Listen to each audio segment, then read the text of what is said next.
Hey guys, welcome back. We're here for a very long video because January was a phenomenal month.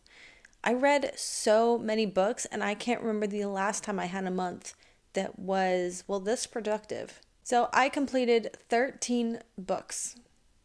That is completely unbelievable to me. There were some specific books that I was intentionally wanting to tackle, and I didn't quite make it on those books. One of those was The Count of Monte Cristo. I was already kind of intimidated by this, and I wasn't 100% sure I was going to make it in the first place, so that's not actually a huge surprise. However, one that I am very disappointed in not finishing is The Hero of Ages. This will be the final book in the Mistborn trilogy. I guess there's like a whole other set of books that go into this world, but I am just really struggling on getting through this book because it is just so long, and I feel like for as many pages we are just wandering around from camp to camp talking about this impending doom. And there are some things that are quite interesting, like the chapters where we are following a couple other characters. But I feel like I'm still having a little bit hard time really enjoying those to their fullest just because I feel like I'm not 100% connected to those character stories, and I'm kind of racking my brain to even remember what was going on with them. And then there's a lot of information about the Kolos, and there is something going on with Eland and with Vin and the way that their mist-born abilities kind of have evolved, I guess. And then the mist is picking up. There's something crazy about the mist. But I'm not going to DNF this. I just think I'm going to kind of try to ante up the pace just a little bit to get to closer to the end. I feel like there's about a fifth of the book left. It's going to pick up like crazy, and then all these questions are going to get answered, especially since this is the last one. So this big impending doom that has been growing this entire series, we're going to get answers, and I have to know. But the book that I was really trying to finish is Thunderhead, which is the second book in the Arc of a Scythe. That one, on the other hand, I am absolutely adoring. I'm loving it so much. I'm having these moods where it's like I'm ready to kind of slow it down and sink into a book, and that's when I'm in that mood. That's when I kind of pick up Thunderhead, because I cannot even tell you, if you have not finished Arc of a Scythe, you have to. I feel like this is one of those rare occasions where the second book might even be better than the first one. Getting into the books that I actually finished reading, we're going to start with a book called In Calabria by Peter S. Beagle. And I really didn't know anything about this book.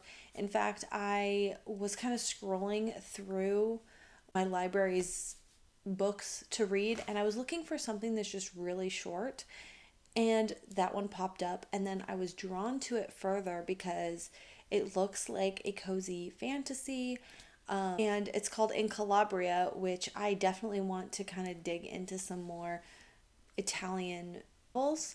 I didn't really know what, I was kind of taken aback. I was kind of surprised about this. So basically, this is a story about a unicorn who mysteriously just shows up in this guy's lawn, and then the mail lady, she comes by to deliver the mail, and she sees what's going on. They're just like, well, why is he here or she here? And they're doing their best just to kind of figure out what to do and care for this creature. Word starts getting around that there is this unicorn on this guy's property, and they're wanting to come in and purchase the property and get pictures and stuff, and they're like, no, it's not for sale, we don't own this creature. And I thought that was really interesting. I thought this was actually going to be a children's book, but it wasn't. I think that it's definitely more of an adult novel because the two main characters, they are adults, and their relationship kind of builds, and there's some more adult types of concepts, I feel like, that aren't necessarily appropriate for kids. There you go. All right. I swear, whenever I like settle in to start filming some videos, either the cat is interrupting or I'm getting phone calls or whatever. Anyways, that was an important phone call. So the next book I finished was a book called Crenshaw by Catherine Applegate. And I don't know why this book is just every time I see the title, and I see this one at thrift stores a lot, and I'm like, I wonder if my kids would like that. I've given up on buying my kids books because I'm like, oh, this is like literally stuff you like, and I get it for them, and they're just like, oh, thanks. And they don't, if their friends read a book, then they're all about it, but whatever.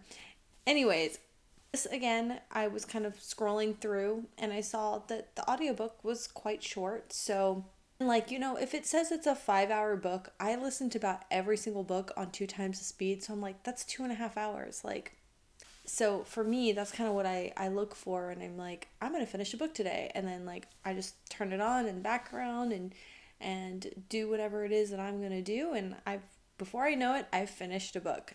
So Crenshaw is a middle grade book about this little boy and his family, and they are really struggling financially through life, and they don't have a stable home. They have to move around a lot and sleep on people's couches. And one day this cat starts talking to this boy, and he is like, I'm not crazy. Do y'all hear that? Do you see that? And he realizes he's the only one that sees this, and he's thinking he's going crazy because he is far too old for imaginary friends. The whole moral of the story is just that sometimes it's okay to believe in magic, and sometimes, especially when you're going through some tough times, you kind of need to believe that magic is possible. And I think that that is just such a good message for kids as well as adults.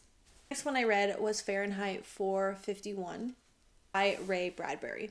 So I need to hustle it up, otherwise I'm going to be interrupted again, and the sun is going to go down.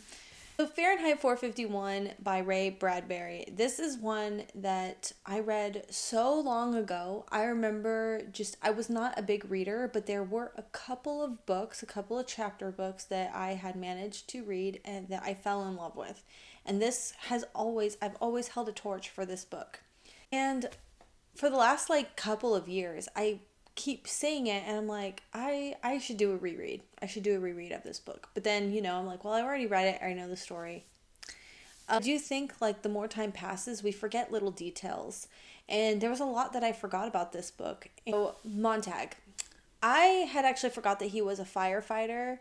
In this future, they have eradicated fires. Firefighters' jobs were now to investigate existence of physical books and confiscate them and burn them. I really thought that the relationship was really interesting with Montague and his wife. They have the most awful relationship. She's a horrible person. She's a law-abiding citizen, but she just, I don't know, their relationship dynamic is just so awful. And I really liked there's absolutely no love there.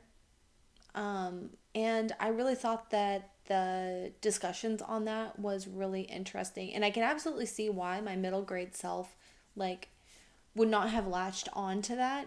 As an adult, it's really interesting to read because, as a married woman myself, you understand what it is to love your spouse and what that relationship should look like. So, it's a concept for adults versus middle grade kids. So Montague is a firefighter, and therefore he's an upstanding citizen, and he believes in the ideology of his age. He meets a young girl, not a love interest, but just a young girl who is just the most peculiar person he has ever met because she likes to observe all the small things that go completely unnoticed. And he also finds it very peculiar that she enjoys the time to just stop and think as pastime. Well, this in turn gets him thinking a little too much. And one day he finds a book at work, and instead of burning it, his curiosity gets the best of him and he takes it home. And this, as you can imagine, leads him down a very dark path, a very dangerous path, where his ideologies are being flipped on their head. Everything in his life begins to change. A phenomenal book. I love Fahrenheit 451, and this time I actually read it on audiobook, but I do have a really cool old copy, and I think I want to sit down with it and just savor it a little bit more and read it again in the physical version with a pen. The next book that I read was The Last Tale of the Flower Bride by Roshani Chokshi. I'm so sorry. I don't know how to pronounce her name, and I really don't want to butcher it.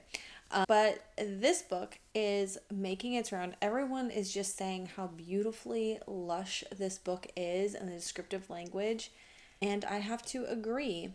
I did really enjoy this book. In the story, we follow our main character. What is her name? Her name is something like Hazel. Forgot what it is. Anyways, we follow our main character who is married. She's got like all these weird rules, and she really kind of plays it off as like she's just like very mysterious and has secrets, and like who can blame her? Girl's gotta have her secrets. But then it kind of comes out that these are like rules and constraints about things that her husband can and cannot ask her about her past. Someone in her family falls ill. She lets her husband accompany her to her childhood home so that she can check on them. And it seems like this is kind of an odd thing, seeing as how she has basically outruled him asking any questions, and now she's going to bring him there and expect him not to observe things or ask questions. So anyways, obviously her husband cannot deny his curiosity, and hello, things start creeping up. Her secrets, her truths start to unravel. This was a really good book. And the cover is absolutely gorgeous. I really think it's the cover art that drew me in. That happens to me so much. I do like kind of what's happening with these modern covers, and you have like, I used to hate when they put models on the cover, but the illustration art is okay for me. Like, I like it. House of Hollow has a really captivating cover with just like the girl's face and like what they're kind of doing to obscure the face, and there's just something about the art style that I'm completely vibing with. And so there's a lot of new cover art coming out like that. It's suckering me in. Also, everyone is really hyping this book up. They're just talking about what a beautiful, like, gothic, kind of dark and lush writing style that it has. And I guess it really truly does have that charm. For the writing style, while I did notice it being quite descriptive, it didn't stand out to me as much I think as everyone else seems. It's as much as it seems to stand out for everyone else that is talking about this book. Of course, that's not to say that the writing style is definitely beautiful, lyrical, poetic.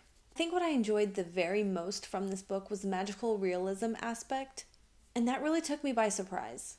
The deception of what you think is happening and what's actually happening. They never quite give you a definitive answer. Like, as the reader, you're kind of left to that mystery. Is it just a couple of children's imaginations getting the best of them, or is it real? And I thought that that was so well done for magical realism. For the most part, it's very mysterious throughout the whole time, and the tension and the everything just kind of slowly keeps creeping up into being more intense until you uncover her secrets. There's something a little bit reminiscent about this book and House of Hollow, and if you've read them, let me know if you know what I'm talking about. But either way, I really like this book. I think if I ever found it for a physical book, I wouldn't mind having a copy of this. The next book I read was A House with Good Bones by T. Kingfisher, and despite my efforts of continuously trying to read a T. Kingfisher book with no success, this is my first T. Kingfisher book that I finished, and I loved it. I really like that our main character is a woman about my age, in her 30s. I think she said she's 32. Without trying and attempting to butcher her job title, it's a really cool, funky, quirky job. And it's like paleontology, but like with insects. Like she's super knowledgeable about different types of bugs. And I think that's so cool. Anyways, she's kind of in between jobs, and during that time, she decides to go and visit her mother. And her mother is actually living in their dead grandmother's house. And her grandmother's been dead for some time. But her mom, she's noticed that her mom is acting kind of strange, and she is kind of like discussing with her brother if they think that she's like going senile, but like she's too young, and she's just really jumpy and has a lot of anxiety, and she doesn't want to talk inside the house. So like she'll kind of like her our main character will like say something about Grams. Is it Granny or Grams, however they refer to her? And her mom just kind of shushes her, and then they'll get in the car, and then she kind of talks more freely. So clearly there's something funky going on in the house. I also really loved how humorous it was. Our main character definitely has a really quirky kind of humor to her that I really enjoyed. So as the story progresses, more and more things start to go bump in the night in this house. And finally, they deduce that Granny is haunting them. But why now? One thing that I'm really intrigued with is the whole bit about the teeth. Now, T.K. Fisher's books are all very short, and I definitely love that. I love that you can have this like really fun story in a very short amount of time. And so, but it kind of is hard to kind of talk too much about it without spoiling too much. And here comes my kid. Okay, told you I was going to get interrupted again, but I got to get a cup of coffee, a refill on coffee, so that works. All right, where was I? I was talking about the teeth. So I love the talk about the teeth. I'll admit I am a weirdo and I keep my kids' teeth. I did kind of like that little aspect out of the story. That being said, I am so glad that I finally got into this book. Oh, it was this book. I tried listening to this book a while ago, and then I've tried What Moves the Dead a couple of times, and I just could not get into them. So I was really glad that I did finally make it through this book because it was very rewarding. The next one I read was The Last Legacy, which is actually the third book in the world of the Narrows by Adrienne Young. And I didn't really realize that when I started reading it. I didn't realize it until I think the end or almost the end of this book, which is so weird. And I'll explain why. So the first and second book are Fable and Namesake. And Fable was a favorite book of mine a couple of years ago. I really, really enjoyed that story. But anyways, as each book keeps going, the series just keeps going downhill, I have to say. There's also the novella called Saint, which is about Fable's dad, and I really liked that one as well. I thought that he had a really interesting story. But Namesake also kind of failed. I guess I enjoyed Namesake to a point because, I liked being in the world and I liked seeing our characters again, but it was kind of forgettable. But this one, being the last in the series, hopefully it's the last one, because this was dismal. It was dismal. Following characters, and I think that's another reason why I didn't realize it was part of the series, because it was following different characters. Actually, I'm wondering if they are somehow related to Fable, but at this point, I just don't even care. As I said, I didn't even realize it was part of the series until I was done, and when I went back to kind of do some research to fill in my video script and stuff like that, I was like, that's why it feels familiar, because the world was kind of familiar, and like the whole thing with the gems, that kind of thing came up. Also, Fable, I think, was like just kind of like following that trope of the girl trying to survive. And her dad was kind of like a pirate or whatever, and this girl is like part of the crime story. So her parents die, she gets sent off to live with this crew, and she's like trying to prove herself. She's a girl. think that her only worth is to like marry her off, and she's like trying to get her own stake, like she's trying to get her foot into this like criminal world, right? And then she's been like had lessons and stuff like that to kind of that help facilitate her skills at kind of making deals and all that kind of thing. The premise was cool, but I just got so irritated. Like, our main character was so annoying, and the love story is what really sank this ship for me. I hated it. It was so dumb. Apparently in my notes I'm supposed to read my Goodreads review, so let me go pull that really quick. Goodreads. All right, my Goodreads review. I accidentally finished the series. I have to say it's my least favorite. I enjoy the world and the idea of following a crime family. I hated the romance. It was total insta-love and a plot device to up the stakes, but it needs more development. The main character also waltzes into the situation, looks better than everybody else, whatever, got a series and a book to tick off. That's all this story did for me. By the way, Fable made it to my best books of that year. I read it, so this is kind of sad. And that's that. The next book I read was Doll Bones. This is another one of those that I was scrolling through looking for short audiobooks, and also this one had been kind of on my radar. Holly Black is an author that I feel like I've tried her numerous times, and me and her are just not getting along. For all intents and purposes, I should enjoy her books. They're fantasy. They're, whatever. So this one is a middle grade book, and it's about this group of kids who like to play like an RPG game. They have like notebooks and cards and all those kinds of things, like kind of like a tabletop RPG game. Think Dungeons and Dragons, I guess. Well, one of the boys is just a little bit older. I think that he's supposed to be about 12. And his father one day comes down on him pretty hard and tells him that his games are childish and he needs to grow up. And he took all of his game pieces and threw them away because to his dad, they didn't look important. This little boy does not have the courage to tell his friends what happened with his dad, so he just kind of plays it off like he's just not interested anymore. And this really hurts his friends, including the main little girl. I don't know her name, but she's kind of like spearheading this whole thing.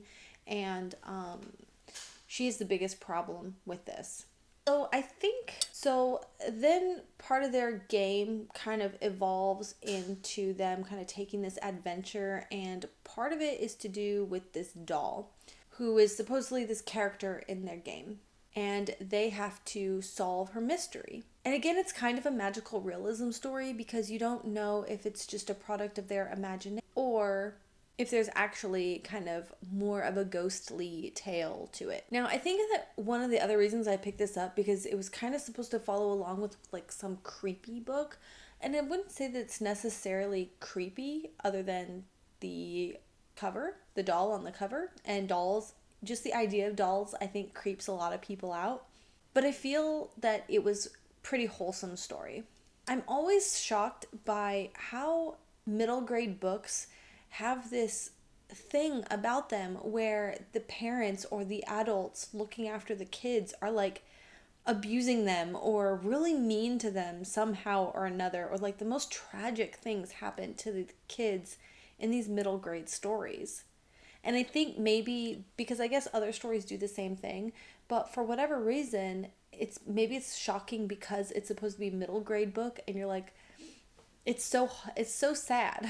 Like these adults are always so horrible to these children. You do kind of get this when you meet our character's dad. Other character just thought that he was doing the right thing by trying to kind of force his kid to kind of grow up a little bit and do what he thought was right.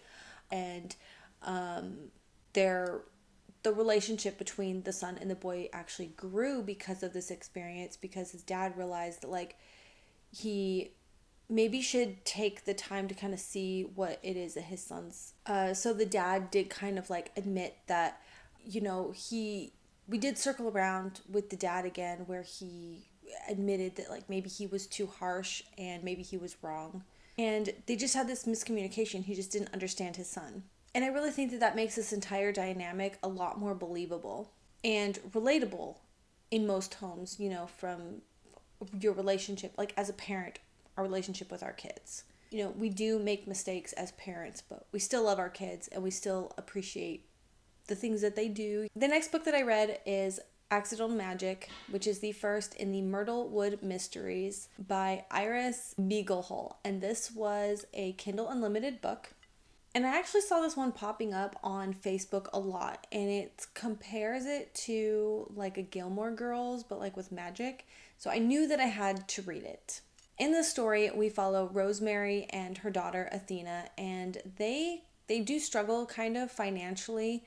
They go to Myrtlewood to see Granny, and they go and stay at Granny Thorne's house because she has mysteriously died. They also find out that they are to inherit her entire estate.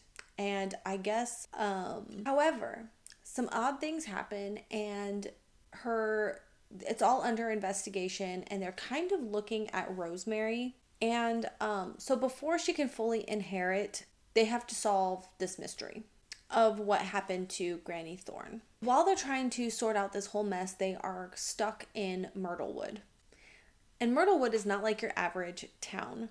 People start to kind of talk about magic and things and like it's no big deal.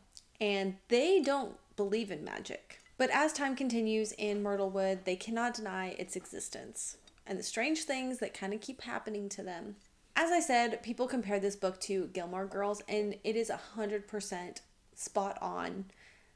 I get to live my Gilmore Girl dreams through this book vicariously and add some magic to it, because this little town of Myrtlewood, don't you dare.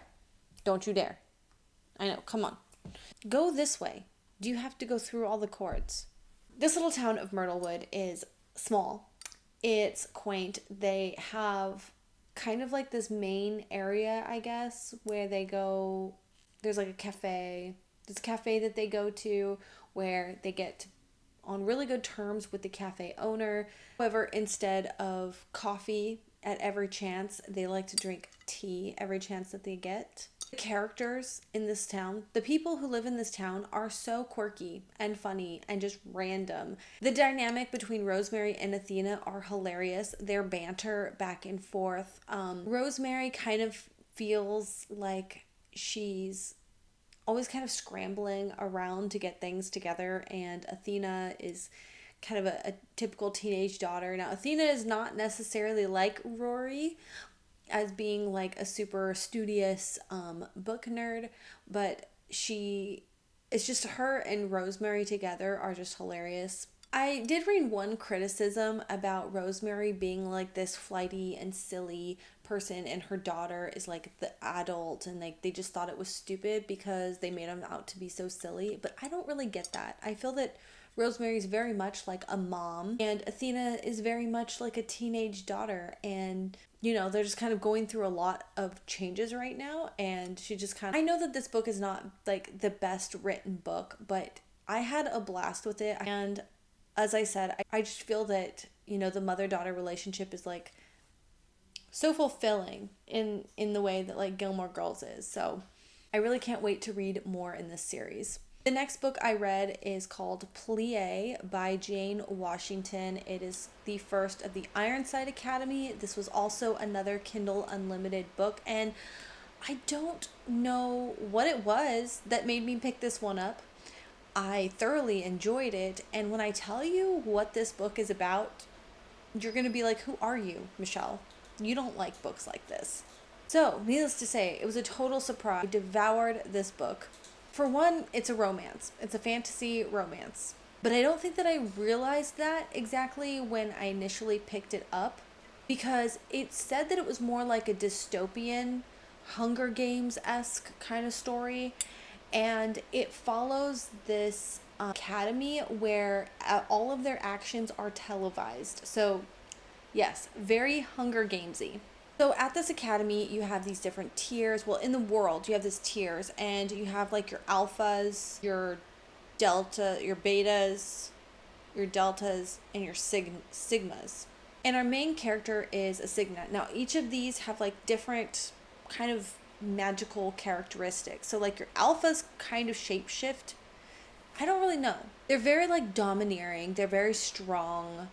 They kind of have this like presence about them that's almost like it's like magic. Like their alphaness is like magic. Like everyone just kind of falls in line and listens to them because they're alphas. Sigmas, and our main character is a Sigma. She is also kind of rare. Like her mom was a Sigma. There's no Sigmas at the school except for her. She was the only one. They don't even have like dorm rooms for her because there was no point in building them because like they're so rare. So she ends up having to live in the Beta's dorm room, in the attic, because they aren't going to give up a room. Because Sigmas are like at the very bottom of the totem pole. Everyone hates them. They bully them relentlessly. So the Sigma's power is where they kind of like, they're empaths. So they take other people's pains and emotions and they kind of take it away from them so that they're not feeling those emotions so heightened. The only problem is it also makes Sigmas, it's also a very dangerous skill because a Sigma can take too much and die. Now, in the fantasy romance subgenres, there's this whole thing about like harem novels and reverse harem novels. And I didn't know what that was. So I had to look it up. And I didn't look this up until like the end, until I finished it. So a harem novel typically is a male who has a bunch of females that are love interests. And they never really choose one love interest. So they're just surrounded by all these women who love them. Reverse harem, obviously, is single female with a bunch of men lusting after them. And this is a reverse harem novel. So you have this little Sigma surrounded by a bunch of alphas who love her. Oh, and to add that off and up the stakes, they also have mates in here. So she's got multiple mated people. So as I said, this book sucked me in. And I think it's because I really did enjoy the story of our Sigma, and she so humble, and she wasn't like trying to get the guy, like there was nothing like that. And they had a very slow burn kind of romance. And even by the end of it, it's not like a full-fledged like I'll die for you kind of romance. It was all very, very subtle, and I found that just the kind of romance that I tend to gravitate towards in novels. So it worked for me. Something about this storytelling just broke me inside. Like I had really strong reactions when our characters would hurt, I would hurt.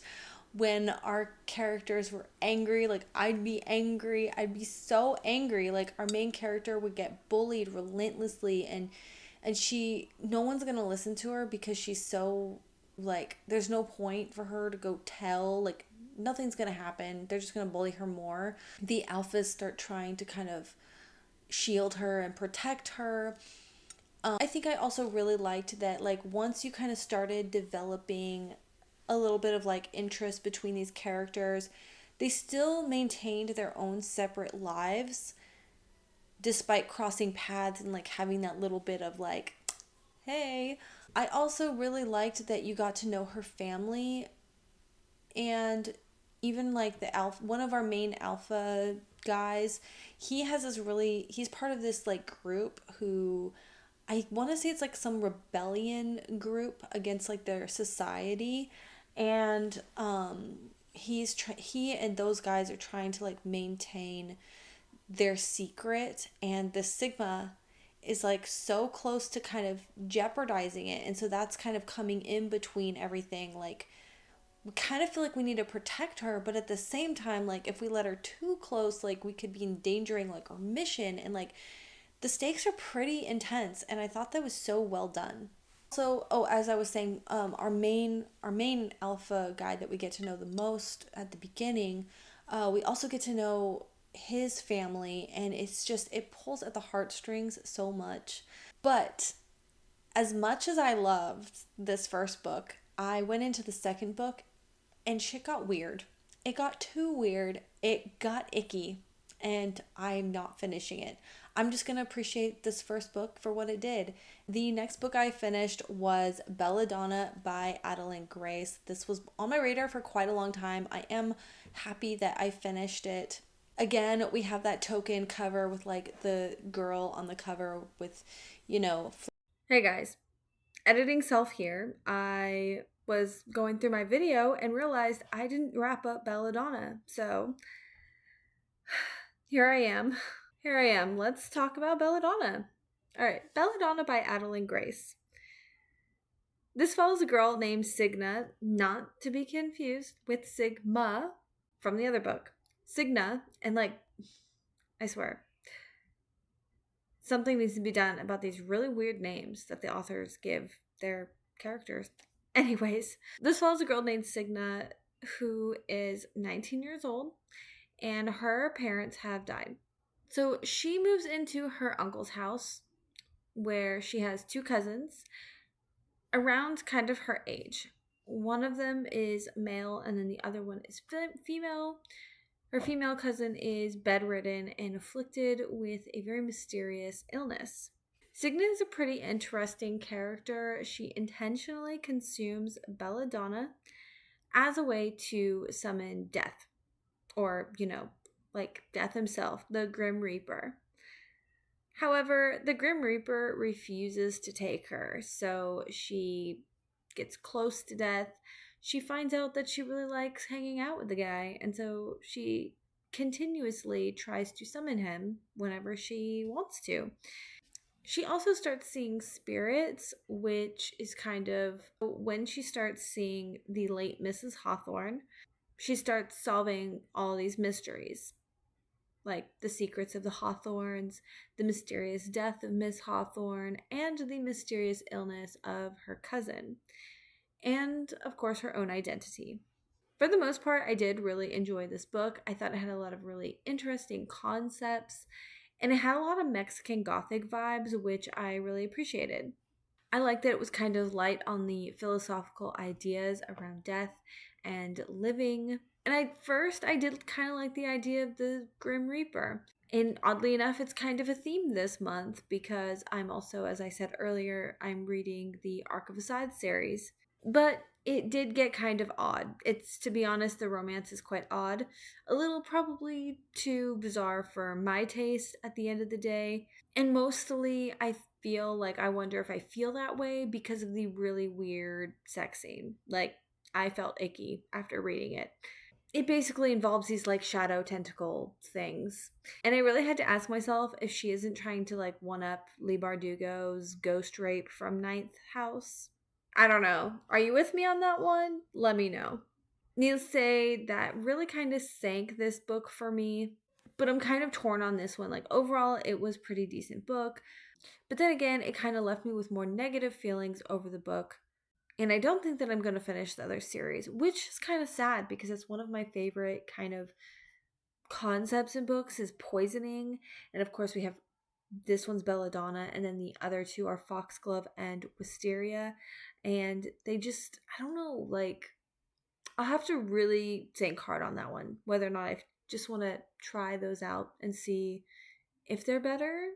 Let's go ahead and continue on with the regular program video. Maybe one day I will finish this video. It is 5 o'clock now. I think I started this at 2 to 2:30, something like that. Yeah. And I am losing daylight. So yes, I moved the camera around a little bit because instead of using window light, I have to use overhead light, and that always just casts weird shadows on your face, and I hate it. I should probably start digging out my ring light. That might help. So where was I? Okay. Not the last book. I still have 2 more books. That's it. Just 2 more books to get through. I finished reading Before the Coffee Gets Cold. And this book I had really no intentions of reading, but my library, I mentioned in a different video, but I started reading the 2024 reading challenge with my library, and they have a book club. So this was the pick for the January book, and so it ended up just working out, and I read it with the book club, and I did kind of enjoy it. I felt that the book was pretty decent, but I definitely don't adore it like everyone else seems to adore it. But I 100% understand why it is so popular.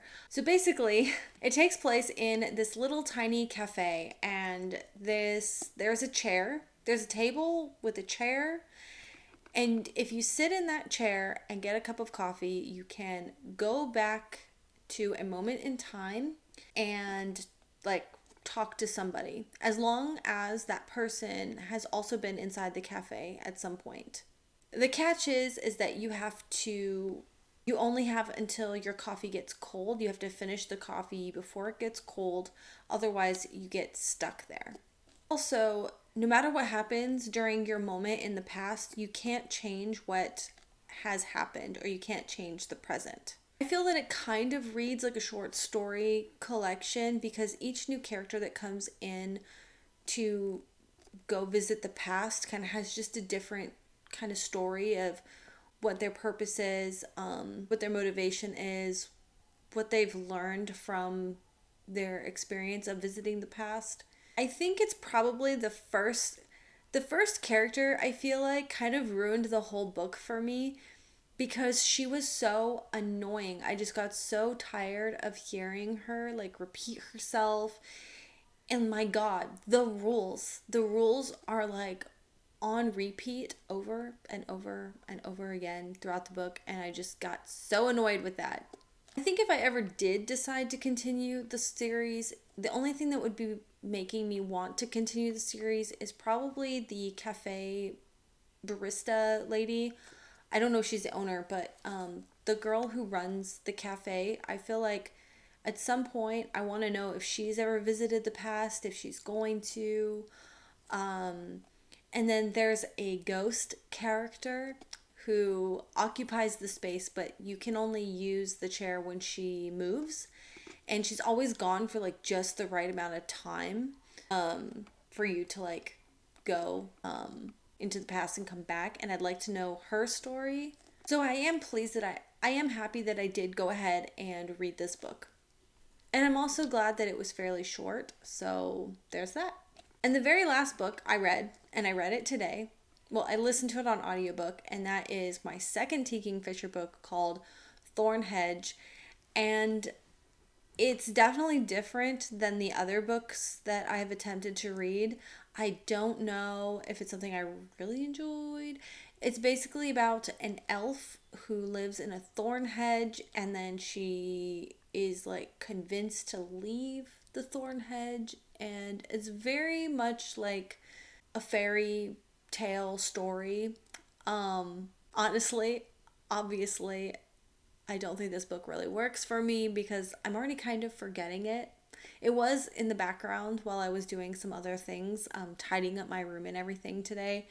But yeah, and I think that finally wraps up this video. It seems like I've been filming this video forever and ever and ever, but I think by the time I edit it down, it's just going to be a normal video. But it feels like an epic journey of a video for me as far as the filming process goes. So I hope that it all turns out right. Thank you so much for watching, and I will see you soon. Bye.